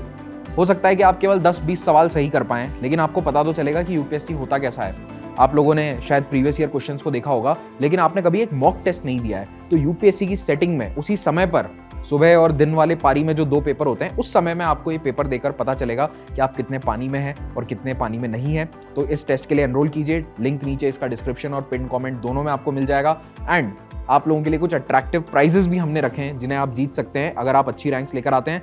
ऑल्सो स्कॉलरशिप भी रहेगी यहाँ पर, जो इस टेस्ट में अच्छी रैंक लेकर आएगा उसके लिए अनअकैडमी के और पाथफाइंडर के कोर्सेज के लिए आपको सब्सक्रिप्शन पर डिस्काउंट मिलेगा और ये डिस्काउंट की डिटेल्स भी आपको नीचे डिस्क्रिप्शन में मिल जाएगी when you click on the link. So let's go back to the our conversation. मैंने 4 अटेम्प्ट दिया था तो मेरे 3 अटेम्प्ट तो प्रीवियस ईयर क्वेश्चन ही कवर हो गए थे, तो मैं अलग से ज़्यादा ईयर का देखना नहीं पड़ा। बट या दैट इज़ वेरी राइट कि प्रीवियस ईयर क्वेश्चन बहुत ही, मुझे लगता है कि इन दोनों ने स्ट्रैटेजी को है बड़े अच्छे तरीके से सम अप कर दिया है। There is not much left in it. बात वही है कि मॉक टेस्ट बहुत इंपॉर्टेंट होते हैं। इट इज़ इंपॉर्टेंट कि आप मॉक टेस्ट को एक ऊपर वाले लेवल पे दीजिए यूपीएससी में। और वो जैसा कि इन्होंने कहा था, शायद दीपेश ने कहा था कि अगर आपकी तैयारी बहुत अच्छी होगी तो आपको एक्चुअल प्रीलिम्स में 40 से 50 क्वेश्चन आते होंगे। मैं कहता हूँ 40 से ज़्यादा नहीं आते होंगे। द पॉइंट इज़ कि अगर आपको प्रीलिम्स क्रैक करना है, अगर आप कट ऑफ देखें तो you need to attempt around 85 to 90 questions. जब तक आपने 85 से 90 क्वेश्चन नहीं किए हैं तब तक आपका होना बहुत ही मुश्किल है। अगर आपने 40 के 40 भी ठीक कर दिए जो आपको आते थे तो भी आपके 80 आएंगे। ये बात मैं 2 फेल्ड अटेम्प्ट के बाद रियलाइज की, ये जो कह रहे हैं ना कि 90 से ज़्यादा करना चाहिए, सॉरी तो 92 में हमेशा करता था, मेरे लिए वो लकी नंबर। मेरे 92 हाँ, आता भी हो तभी मैं नहीं करूँगा, 92 ही करूँगा मैं। मेरे लिए वही बात थी कि जो मैंने फर्स्ट अटेम्प्ट था जिसमें मेरा नहीं हुआ, उसमें मैंने सिर्फ 62 क्वेश्चन अटेम्प्ट किए और जो मेरा सेकंड अटेम्प्ट था उसमें मैंने 87 क्वेश्चन अटेम्प्ट किए थे। तो 25 क्वेश्चन जहाँ बढ़ गए तो 50 मार्क का तो मैंने वहीं पे ज़्यादा अटेम्प्ट कर दिया। नो, अगर आप ये भी समझना है कि मैं 90 क्वेश्चन अटेम्प्ट कर रहा हूँ 100 में से या 92 क्वेश्चन अटेम्प्ट कर रहा हूँ 100 में से, तो मुझे ये नहीं देखना कि मुझे कौन सा क्वेश्चन अटेम्प्ट करना है, मुझे ये देखना है कि मुझे कौन से क्वेश्चन है, वो 8-10 क्वेश्चन कौन से होंगे जो मैं नहीं अटेम्प्ट करूँगा। नाउ अगर मैं एक ऐसा क्वेश्चन छोड़ देता हूँ जिस पे, क्योंकि मैं गेस वर्क ले रहा हूँ, अगर मैं 40 क्वेश्चन जानता हूँ 90 अटेम्प्ट कर रहा हूँ तो बाकी 50 में मैं गेस वर्क ले रहा हूँ। अब मैं गेस वर्क में चूज़ करूँगा कि किस में मेरा गेस वर्क में ज़्यादा अच्छा चांस है करेक्ट सही करने का क्वेश्चन को। नाउ अगर मैं वो क्वेश्चन छोड़ देता हूँ जिसमें अगर मैं गेस लेता, जिस पे मैं रिस्क लेता सही कर देता, उसकी बजाय मैं एक ऐसा क्वेश्चन कर देता हूँ जिसको मैं अटेम्प्ट करके गलत कर देता हूँ, तो वो मेरा नुकसान है। आई शुड बी श्योर कि जो 8 से 10 क्वेश्चन मैं छोड़ रहा हूँ, there is no way in hell कि मैं उसकी मतलब प्रोबेबिलिटी बहुत ही कम है टू गेट देम राइट। वो आपको आती है प्रैक्टिस से, वो जो कैलकुलेटिव गेस वर्क होता है जो कि आपकी ज़रूरत है। देखिए कभी भी ना यूपीएससी में जो क्वेश्चन आपके लिए टफ है वो सबके लिए टफ है। जितनी तैयारी आपने करी है, if you are a serious candidate, जितनी तैयारी आपने करी है मान के चलिए उतनी ही तैयारी सबने करी है। जब एक बहुत बड़ा सारा क्वेश्चन आ जाए जो कि बहुत डिफिकल्ट हो गया, जिसमें 3-4 लाइनों का तो सिर्फ क्वेश्चन ही हो, फिर बीच में कभी कभी ऐसे एग्रीकल्चर से रिलेटेड काफ़ी सारे क्वेश्चन आ जाए जिसमें टेक्स्ट ही टेक्स्ट होता है। याद रखिएगा उसमें UPSC is not testing your knowledge, it does not always test your knowledge, it also checks your presence of mind कि आप अपना उस समय आप उस मोमेंट में कितना है, फोकस कितना है, आप कॉमन सेंस कितनी लगवा पा रहे हैं। मैंने देखा है जो क्वेश्चंस बहुत टफ दिखते हैं ना यूपीएससी में, कभी कभी वो बहुत सिंपल कॉमन सेंस से हो जाते हैं। तो आप अपनी प्रेजेंस ऑफ माइंड बना करके रखिए ब्रह्मास्त्र वो हो सकता है। मेरे लिए जो एक और चीज़ थी वो मेरा कॉन्फिडेंस था पॉलिटी में। मेरे को प्रीलिम्स के रिलेटेड, पॉलिटी से रिलेटेड अलग ही कॉन्फिडेंस था कि, और पॉलिटी से क्वेश्चंस भी अच्छे आते हैं, कम से कम 25-26 क्वेश्चंस तो आते हैं। हर साल बोलता हूँ मैं, ये मेरा फिक्स है, एवरी ईयर आई से दिस कि रिवाइज करना है तो पॉलिटी करो, लक्ष्मीकांत करो। करेक्ट। आपका रेशियो क्या था इन दोनों के लिए? Was it 50-50, 60-40? कैसे डिवाइड किया आपने टाइम? मॉक टेस्ट जो प्रीवियस ईयर पेपर्स का मेरा 60-40 रहा होगा, और मॉक्स जो थे मैंने अराउंड 40 मॉक्स ही लगाए थे। फुल लेंथ मॉक टेस्ट जो थे वो 40 लगाए थे, और प्लस मैं उन्हें रिवाइज़ भी करती रहती थी कि 5 मॉक्स हो गए, वापस रिवीजन। बिकॉज एक चीज़ मुझे बहुत फ्रस्ट्रेट करती थी कि ये क्वेश्चन पहले पेपर में था, अब भी मुझसे नहीं हो रहा है, तो इसलिए मैं उसको रिवाइज़ कर लेती थी। और सेकंड मैंने शायद अपनी स्ट्रेंथ वीकनेस को बिल्कुल कैटेगराइज कर लिया था कि history is not my cup of tea, I am not going to do ancient history at least. Modern होता था, मॉडर्न और medieval is okay, but ancient का तो मैंने चलो छोड़ो, एंशियंट रहने देते हैं। बाकी अगर मैंने 80 क्वेश्चंस पे भी फोकस कर लिया तो अच्छा है। और ये मेरा लक था कि मेरे पास जो डी कोड आया था तो उसमें प्रीलिम्स पेपर में स्टार्टिंग के 20 क्वेश्चंस हिस्ट्री से थे। मैं बस पेज ऐसे पलटे जा रही थी और कुछ भी नहीं आ रहा था। और यही जैसा सम्यक का था, तो मेरा पॉलिटी और एनवायरनमेंट मैंने सोचा कि मैं इन पे ज़्यादा वर्क करती हूँ, और इकनॉमी ऑफ कोर्स। इकनॉमी में ये है कि आपके एक बार बेसिक्स हो गए तो उस पर एप्लीकेशन बेस्ड ही क्वेश्चंस आते हैं, आप 90% क्वेश्चंस कर लोगे। तो इसलिए इकनॉमी और पॉलिटी को मैंने ज़्यादा हैवी रखा। और अपने लिए जो मेरा बायो बैकग्राउंड था तो वो मेरे ईगो इश्यूज़ थे कि मुझे एनवायरनमेंट पे ज़्यादा वर्क करना चाहिए, क्योंकि वहाँ से क्वेश्चंस भी काफ़ी आ रहे थे। और लेकिन अब एनवायरनमेंट काफ़ी ट्रिवियल टाइप क्वेश्चंस आने लग गए हैं उससे, बहुत अनप्रेडिक्टेबल। किसी अगर हमारे टाइम पे एक मस्किटो रेपेलेंट ग्रास वाला क्वेश्चन था, ऐसे कुछ मेरा मस्ट हो रही है, मैं हाँ बता सारे ऐसे कुछ क्वेश्चंस आने लग गए। लेकिन हाँ, आप अपने स्ट्रेंथ और वीकनेस एक बार फाइनलाइज कर लीजिए कि मुझे इस पे ज़्यादा वर्क करना है। जो लास्ट कुछ टाइम होता है प्रीलिम से पहले 2 महीने जो हैं, आपको किस सब्जेक्ट पे वर्क करना है ये आपको क्लियर होना चाहिए अपने हेड में। और I think it works also. मैंने एंशियंट हिस्ट्री का कुछ नहीं किया था, मैंने लास्ट मोमेंट पे मुझे खुद को भी स्ट्रेस नहीं देना था। और सबसे इम्पॉर्टेंट थिंग तो आपका मोटिवेशन, आपकी पॉजिटिविटी ही होती है कि आई कैन डू दिस। मैं किसी बात पे एग्री करता हूँ, किसी बात से वो करता हूँ। एक बहुत इंपॉर्टेंट पॉइंट ये थी कि आपके पास काफ़ी सारी स्ट्रैटेजीज होनी चाहिए। कभी पेपर ऐसा होता है कि जहाँ से खुलता है आपका सेट जो होता है वो आपका पर्टिकुलर वीक एरिया होता है। तो अब याद रखिए कि आपके स्ट्रॉन्ग एरिया से भी क्वेश्चंस कहीं ना कहीं आए हैं, तो search for them and do that. Confidence रहना पेपर में बहुत ज़रूरी होता है, तो it is very much recommended कि आप क्वेश्चंस वहाँ से करें जो आपका स्ट्रॉन्ग एरिया। एक बार आपका कॉन्फिडेंस बिल्ड हो गया ना, तो पेपर में आप जो कैलकुलेटेड गेस वर्क भी करेंगे, इट इज़ मोर प्रोबेबल कि आप सही करेंगे, बिकॉज आप कॉन्फिडेंस के साथ कर रहे हैं। आपने 20, 25, 30 क्वेश्चन कर लिए ऐसे जो कि आपके लिए फेमिलियर थे, उसके आगे के 30 क्वेश्चन आप टफ क्वेश्चन भी झेल के जा सकते हैं, you can do them better. दूसरी बात जो उन्होंने कहा कि मैंने एंशियंट छोड़ दिया था, फॉर प्रीलिम्स मैं ये नहीं मानता। प्रीलिम्स में मुझे लगता है कि आप शायद कोई भी एरिया छोड़ के नहीं जा सकते, क्योंकि एक तो किसी भी एरिया की सेट वो नहीं है। कभी एंशियंट से कोई क्वेश्चन नहीं आएगा, कभी एंशियंट से 15 क्वेश्चन आएंगे। मॉडर्न हिस्ट्री हमारे टाइम पे बहुत आती थी, तो मैं मॉडर्न हिस्ट्री बहुत करके गया था। हमारे में सिर्फ 3 क्वेश्चन आए थे। आई वॉज सो डिसअपॉइंटेड कि मॉडर्न हिस्ट्री से कोई क्वेश्चन, इतने क्वेश्चन क्यों नहीं आए, जबकि मॉडर्न हिस्ट्री मेरा स्ट्रॉन्ग पॉइंट था, मैं वो उस पर भी बैंक अप ऑन कर रहा था। तो आप ये मत सोच के जाइए कि मैं एंशियंट छोड़ दूंगा या मेडिवल छोड़ दूंगा या ये पर्टिकुलर सब्जेक्ट छोड़ दूंगा। एटलीस्ट फॉर प्रीलिम्स मैं कहता हूँ कि सबको कुछ ना कुछ तो करके जाइए। मैं बस बोलना चाहता हूँ for someone who has failed prelims twice, उसके लिए ऑप्शन नहीं होता कि कुछ छोड़ के जाए। हाँ। अब प्रीलिम्स पे मैं जस्ट 2 चीज़ें बोलना चाहता हूँ। एक ये है कि मतलब मैं इंजीनियर हूँ तो मैंने रिवर्स इंजीनियर किया था कि मेरा गलती कहाँ हो रहा है तो 90 क्वेश्चंस प्लस अटेम्प्ट करना। तो मैंने देखा कि मैंने इतने सारे मॉक टेस्ट दे दिया था तो मुझे अपना ओवरऑल एक एक्यूरेसी समझ आ गया था, इट इज़ अबव 70%।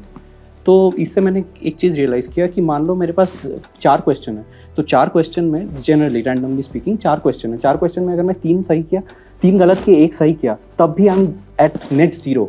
तो इसका मतलब वो जो 10-15 क्वेश्चन है ना जिसकी वजह से हिलता है चीज़ें, उसमें मेरा एक्यूरेसी क्या है, am I able to take that risk और not, so that I calculated and then I went forward. तो वो मेरे लिए बहुत सही बैठा क्योंकि -0.66 और +2, अब 3 बार -0.66 काट दोगे और 2 से कट जाएगा तो इट विल रिमेन एट 0।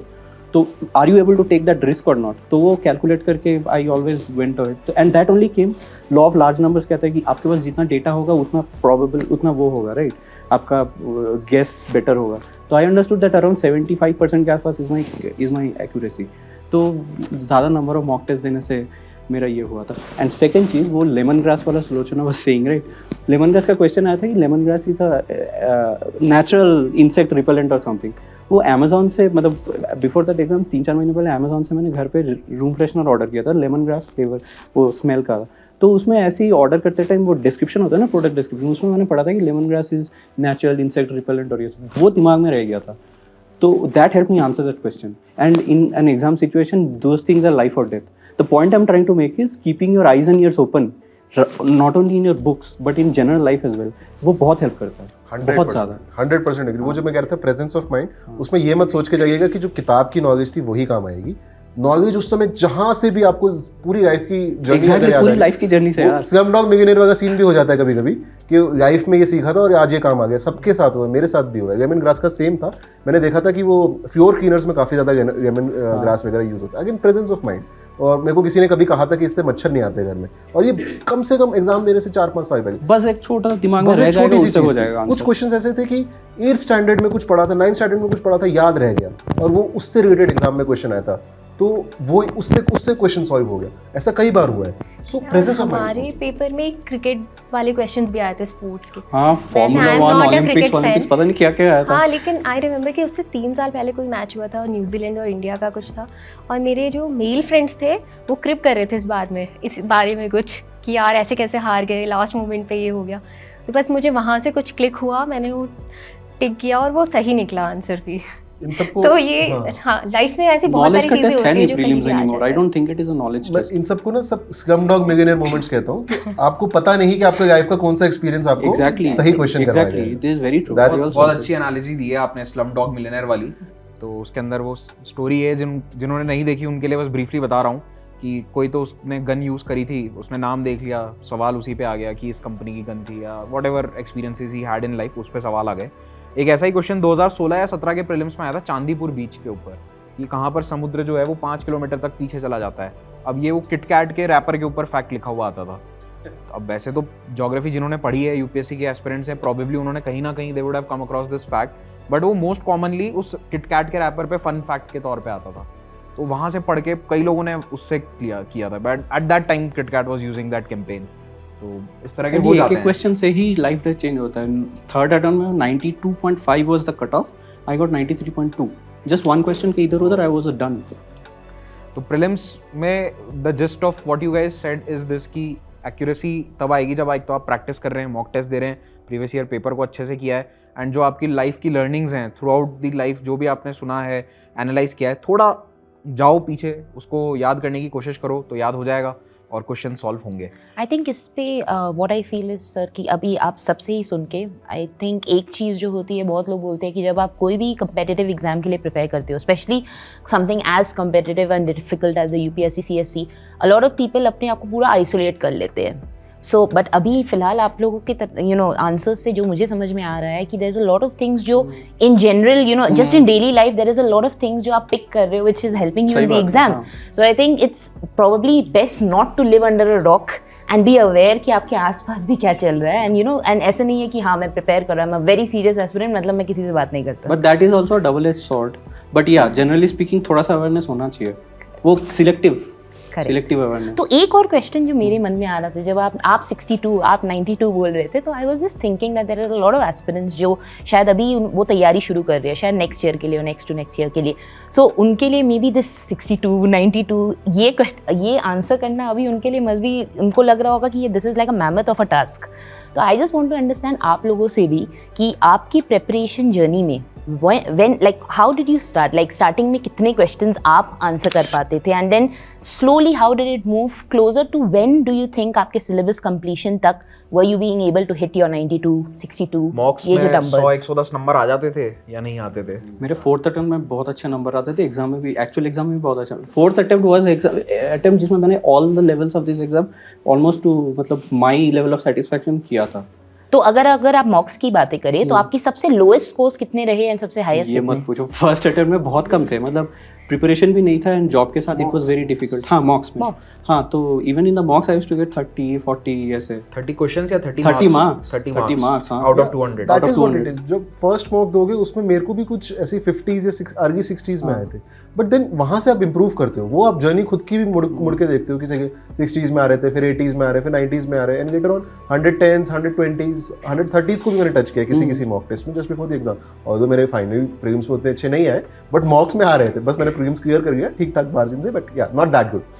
तो वो ये बात बिल्कुल ठीक है, बट ये है कि जब तक आप क्वेश्चंस करते रहो, ऐसा नहीं है कि आप स्टार्टिंग में कितने क्वेश्चंस अटेम्प्ट कर पा रहे थे, हो सकता है आप क्वेश्चंस मतलब सही कम अटेम्प्ट कर पा रहे हो, दैट इज ट्रू, बट आप क्वेश्चन सारे अटेम्प्ट कीजिए। मॉक टेस्ट में तो ज़्यादा से ज़्यादा क्वेश्चन अटेम्प्ट करने की कोशिश कीजिए, फिर धीरे धीरे अपनी एक्यूरेसी को इम्प्रूव कीजिए, बस वो एक पॉइंट हो सकता है। तो दीपेश आपके लिए कैसे रहा था, स्कोर्स कितने मूव किए स्टार्टिंग टू एंड?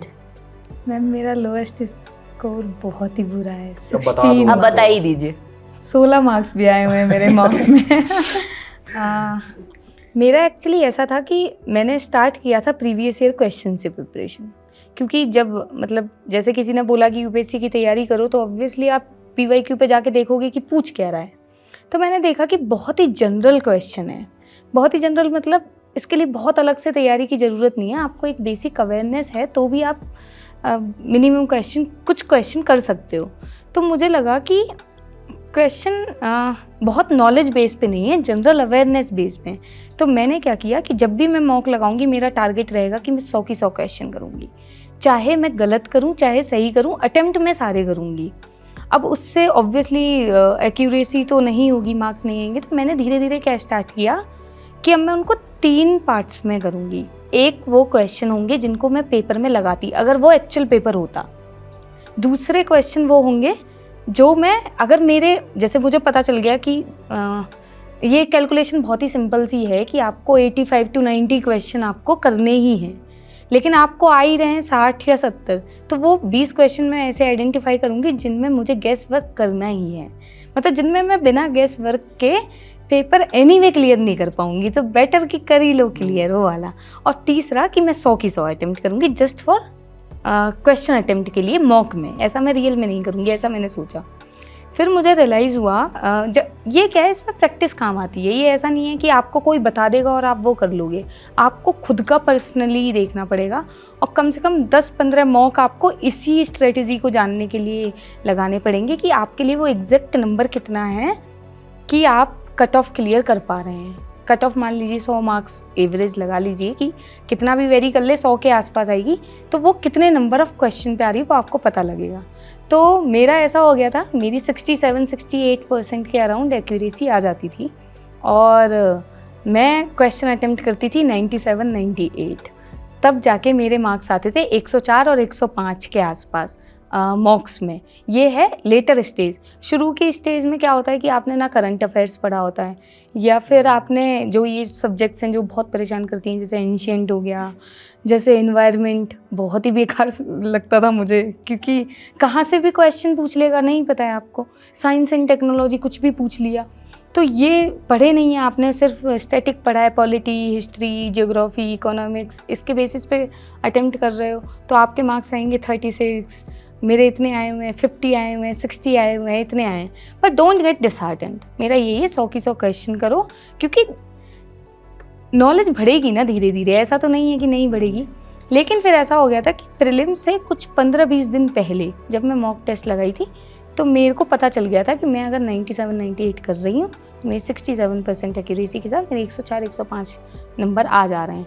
मुझे ये स्ट्रेटजी मेन जो पेपर होगा उसमें चेंज नहीं करनी है। पेपर चाहे कैसा भी आए, चाहे कुछ भी पूछे, आई डोंट केयर कि क्या होगा पेपर में, हिस्ट्री आएगी, पॉलिटी आएगी, ज्योग्राफी आएगी, I don't care. I have to attempt this many question और इसी से मेरा सिलेक्शन होगा तो नहीं ही होगा। और मैंने पेपर में भी ऐसा किया। इवन कुछ ऐसा मैं एक वो बता रही हूँ कि लास्ट में वो पेपर छीन रही थी और मेरे क्वेश्चन हुए आप थे लिखे जा रही 96। मैंने कहा मुझे नहीं मालूम, मेरे 98 पे आता है, मैं 2 क्वेश्चन भरूंगी चाहे कैसे भी भरूं। मैंने वो 2 भरे। लकी चार्म होता है लोगों का हाँ। नंबर। नहीं, दैट इज वेरी ट्रू। जब आप हाँ बस वही है। हाँ चलिए 92-98 जब आप ढेर सारे क्वेश्चन पेपर्स को प्रैक्टिस करेंगे ना मॉक टेस्ट में, then you will know what is your sweet spot. Exactly. 80s में, 85 में, 90 प्लस, 95 प्लस, और उतने क्वेश्चंस आपको, चाहे कैसा भी पेपर है, वो बात बिल्कुल ठीक थी कि चाहे कैसा भी पेपर है आप उतने क्वेश्चंस अटेम्प्ट कीजिए, बिकॉज जब आपने ज़्यादा क्वेश्चंस अटेम्प्ट किए होंगे तो आपके कट ऑफ क्लियर करने की प्रोबेबिलिटी ज़्यादा होगी। मैं ये नहीं कह रहा कि 140 150 आ जाएंगे, बट कट ऑफ क्लियर करने की प्रोबेबिलिटी ज़्यादा होगी, वो है। और सुलोचना आपके लिए? मेरा भी यही था कि 85 to 90 क्वेश्चंस तो मुझे अटेम्प्ट करके आने ही है। वही मॉक से आप डिसाइड करते हो कि आपकी एक्यूरेसी कितनी जा रही है। मेरा ये था 100 प्लस में स्कोर तो होना चाहिए, तभी कट ऑफ क्लियर होगा। लेकिन मैं सबसे डिसएग्री करूँगी कि जब मैं एग्ज़ाम हॉल में गई, मैंने पेपर देखा, क्वेश्चन पेपर, मुझे लगा 90 तो नहीं पहुँच रहा है। आई अटेम्प्टेड 83 क्वेश्चंस और cut off, exact cut off था मेरा 87.5 शायद कट ऑफ आया इस बार। उस टाइम में मेरा एग्जैक्ट वही कट ऑफ, मतलब मार्क्स उतने ही आए थे। बट मुझे उस टाइम पे काफ़ी लाइक बहुत पैनिक नहीं थी, लेकिन नेगेटिव मार्किंग का बहुत डर था और क्वेश्चन बहुत अनप्रिडिक्टेबल आए थे। और वही जो काफ़ी हम सुन लेते हैं ना कि अगर क्वेश्चन पेपर तुम्हारे लिए डिफ़िकल्ट है तो हर किसी के लिए डिफ़िकल्ट है, तो मैं यही सोच रही थी। लेकिन कुछ फ़नी इंसिडेंट्स भी हुए मेरे क्लासरूम में। एक पेपर आया, विदिन 5 मिनट्स एक लड़का कहता है इतना ईजी पेपर। जोर से बोला हो। हाँ कि मुझे सुनाई दे गया, इतना बोला उसने। माइंड गेम्स खेल रहा होगा। हाँ, तो वो चतुर होगा। ओटी का नाम क्या है? No he is not in academy. Now you see the point. तो उससे मुझे काफ़ी डर लग गया था, यार मुझे तो कुछ भी नहीं आ रहा है, इसे सब आ रहा है। और एक ही लड़की मेरे साइड में थी, उसने विदिन 1 आवर शायद पेपर कंप्लीट कर लिया था और वो हेड डाउन करके लेट गई थी। मुझे लगा इसका पेपर भी हो गया 1 घंटे में, मेरे रूम में तो कुछ नहीं सीसेट होने वाले वाला है। पेपर देने काफ़ी लोग आए ही नहीं। पहले पेपर में ही हो गया, सेकंड पेपर आई नहीं, उनको समझ आ गया कि होना नहीं है। ये तो है। मुझे अपने मेंस का एक इंसिडेंट याद आ गया। जब मैं मेंस दे रहा था 2014 या 15 की बात है, जो मेरे पास में बैठा था वो, उसने है ना जैसे घोड़े के ऐसा नहीं लगा लेते जिससे वो साइड में ना देख सके, तो एक वो मास्क आता, ये आता है, ईयर मफ आते हैं, उसने उसको कुछ तो उल्टा करके ऐसा कर लिया था कि उसको आसपास का कुछ नजर नहीं आ रहा अरे था। लोग कुछ, हाँ सॉरी हाँ, तो इसमें अब वो जब इन्विजिलेटर आते हैं साइन वाइन के लिए, तो उसे इन्विजिलेटर भी नहीं दिख रहा है, उसने कान भी अपने पूरे ब्लॉक कर रखे थे, कुछ सुनाई ना दे, दिखाई दे तो सिर्फ पेपर। तो मैं 2 दिन तो उसकी शक्ल ही नहीं देख पाया। तीसरे दिन मैंने उसको बोला कि भाई साहब शक्ल तो दिखा दो, कौन बैठा है हमारे पास। तो लाइक वेरी वियर्ड, बट हाँ ऐसा याद आ गया मुझे। ऐसे मुझे एक अजीब नमूना याद है। मैं 3rd मेंस का टाइम था, मैं यहाँ पे बैठा और डायगोनली ऑपोजिट एक बंदा बैठा, वो ना मतलब दोनों हाथ से लिख सकता है, ठीक है।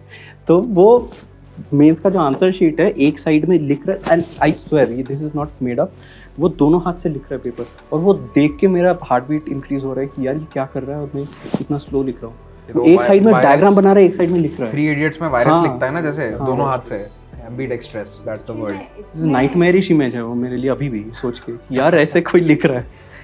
इसमें मैं एक पॉइंट बोलना चाहूँगी कि हम जो बोलते हैं ना कि पेपर में अनप्रेडिक्टेबल सिचुएशन हो सकती है, उनसे परेशान ना हो जाए। ये कहना आसान होता है पर करना बहुत मुश्किल होता है। ऐसा मेरे साथ कब हुआ, जब मैं सेकंड मेंस लिख रही थी, तब कोविड चल रहा था। तो उस टाइम गाइडलाइन आई थी कि जिनको कोविड होगा उनको अलग रूम में रखा जाएगा, और मुझे था उस टाइम कोविड। तो मुझे ऐसे का पेपर था फर्स्ट, उसमें मुझे अलग रूम में बिठा दिया और उसमें पेपर आया 5 मिनट लेट। सेंटर वहाँ पे नीचे, क्योंकि अलग रूम था और 2 ही लोग थे। अब पता नहीं कैसे हुआ 5 मिनट मैं इतनी ज़्यादा परेशान हो गई कि मैं ऐसे को प्रॉपरली स्ट्रक्चर ही नहीं कर पाई। मुझे ही नहीं पता कि क्या लिख रहा, और फाइनली वो मेरी मार्कशीट में भी रिफ्लेक्ट हुआ। मुझे ओनली 100 मार्क्स मिले हैं ऐसे में, जो अगर थोड़े अच्छे होते तो बहुत सही भी रहता।